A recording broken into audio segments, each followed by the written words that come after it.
बालाघाट जिला मुख्यालय में 90,000 की रिश्वत लेते रंगे हाथों गिरफ्तार हुए तथाकथित पत्रकार संजय अजीत और अंकुश चौहान की गिरफ्तारी के बाद पुलिस कंट्रोल रूम में पत्रकारों के सामने पुलिस अधीक्षक आदित्य मिश्रा और पूरे स्टाफ का स्वागत अभिनंदन करते ये हैं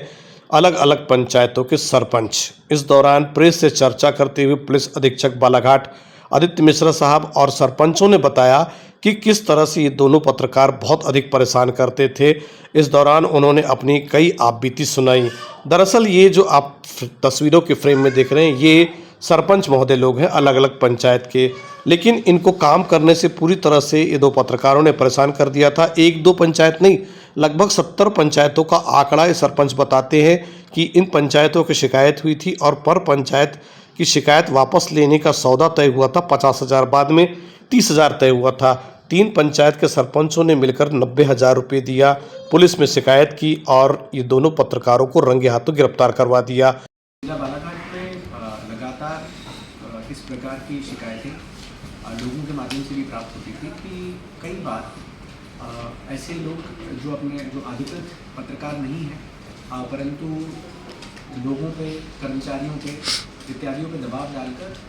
उनसे कोई अवैध चीज़ों की उनकी अपेक्षा रखते हैं। इसी प्रकार करीबन 3-4 महीना पहले भी कई ग्रामों के सरपंचों ने आके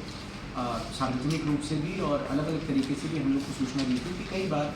कुछ लोग जो अधिमान्य पत्रकार नहीं रहते हैं फिर भी उनके द्वारा पहले शिकायतें की जाती हैं, फिर शिकायतों को बंद करने के नाम पे कुछ एक उनकी डिमांड रहती है। कई बार वो डिमांड कैश और काइंड दोनों के प्रकार से रहती है। कई बार इससे पहले ये लोग फ़ोन पे और गूगल अकाउंट्स के माध्यम से कुछ पेमेंट कर चुके थे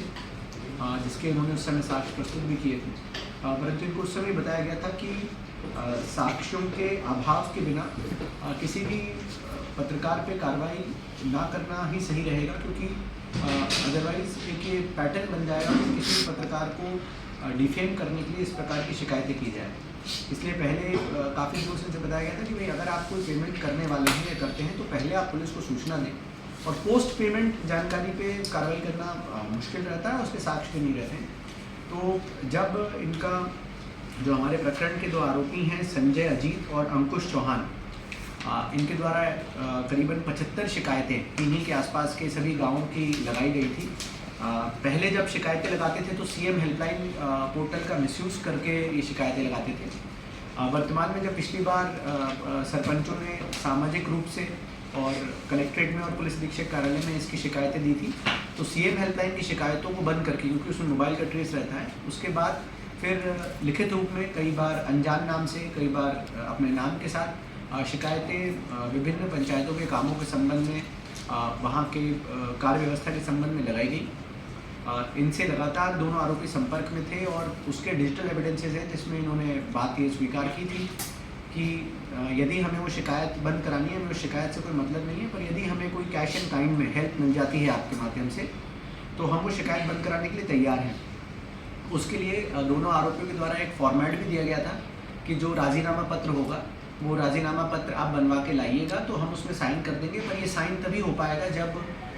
हमें डॉक्यूमेंट मिल जाएगा। डॉक्यूमेंट बेसिकली कहने का उनका तात्पर्य था कि पर पंचायत के हिसाब से उन लोगों ने पहले तो जो बात हुई थी वो 70,000 रुपये से शुरू हुई थी कि 70,000 रुपये प्रति पंचायत की शिकायत बंद करने का हम लोग लेंगे।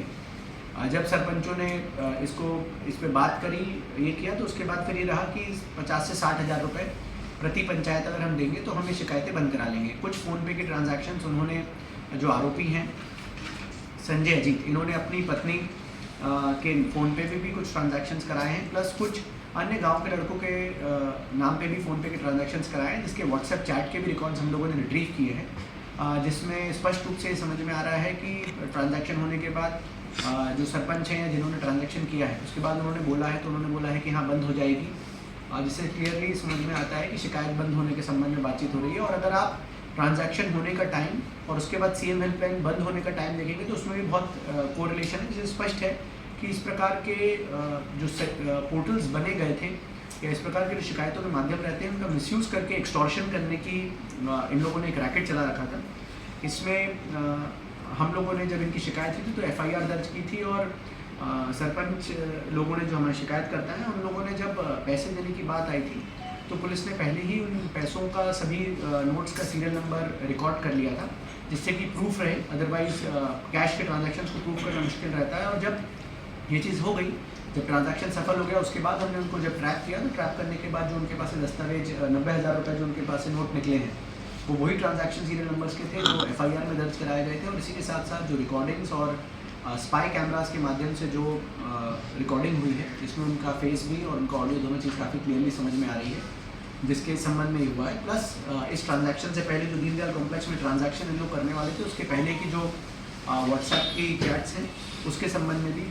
संयुक्त जानकारी करने के बाद हम लोगों ने एक्सटॉर्शन का मुकदमा और SC/ST एक्ट का मुकदमा दर्ज किया है। दोनों आरोपी अभी वर्तमान में पुलिस कस्टडी में हैं। इसी के साथ साथ इनके संबंध में अन्य सरपंचों की भी जो पुरानी शिकायतें हैं या जो शिकायतें विभिन्न समयों पर हुई थी, उनका अवलोकन किया जा रहा है। और यदि उनमें कॉग्निजेबल ऑफेंस मिलेगा तो उनमें अलग से अपराध पंजीबद्ध किया जाएगा, जिससे कि इस प्रकार की गतिविधियों को पूर्ण तरीके से इस पर रोक लगाई जाए।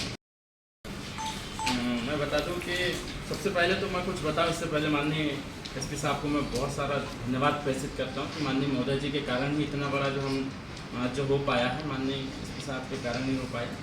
मैं बता दूं कि उनके द्वारा जो शिकायत की जाती थी वो 181 लगा करके बहुत ज़्यादा हमको परेशान किया जाता था, क्योंकि 181 हटाने के लिए माननीय CO साहब जो है, वहाँ से जब FC की बात आती थी तो बहुत क्लोज की जो बात आती थी, वो उनका कहना आता था कि जब तक कि वो संतुष्ट न हो जाए पत्रकार, तब तक कि हम कुछ नहीं कर सकते। तो उनको संतुष्टि के लिए हमको पैसा देना होता था। उनका डिमांड कम से कम है, ये जो माननीय हमारे अजित भैया हैं, ये तो कम से कम 50,000 के ऊपर की डिमांड लेके आते थे, है ना। तो दूसरी बात, लिखित शिकायत करते थे, ITI के माध्यम से बहुत सारी चीज़ें मंगाते थे, जिस कारण से जो है मानसिक परेशान रहते थे। हमको बहुत ज़्यादा प्रताड़ित करता था वो। मेरा सवाल ये था भैया कि आप किस प्रकार से क्या जानकारी मांगते थे या क्या पूछते हाँ, थे? जानकारी ये मांगते थे कि अभी जैसे कि हम लोग सरपंच बने 22 से लेकर के अभी तक के, अभी जो उन्होंने 10 पंचायत में शिकायत किया है, उसमें यह है कि सन 23 से लेकर के 25 तक तमाम प्रकार के जितने भी कार्य होते हैं, राज्य वित्त की राशि, 15 वित्त, 5वां वित्त, पंचायत आय और अन्य जितने भी निर्माण कार्य हैं, सभी, मनरेगा भी जिसमें तालाब बने हैं, सभी प्रकार की जानकारी वो मांगे थे उसमें। और चूँकि ये संभव नहीं है, बारिश का समय, हमें जो है जनपद से माननीय CO साहब का कहना आता था कि आप पूरे रिकॉर्ड लेकर के आइए, और असंभव है इतने सारे रिकॉर्ड को, चूँकि हम जब से सरपंच बने तब से लेकर के आज तक के रिकॉर्ड को ले आना हम सरपंचों के लिए असंभव। बारिश पानी का दिन है, हो जाए, गाड़ी से गिर गए, कुछ हो गया, एक आध डॉक्यूमेंट दस्तावेज हमसे खो जाए, ऐसी स्थिति में बहुत ज़्यादा हमको दिक्कतें होती थी। इसमें मुख्यतः जो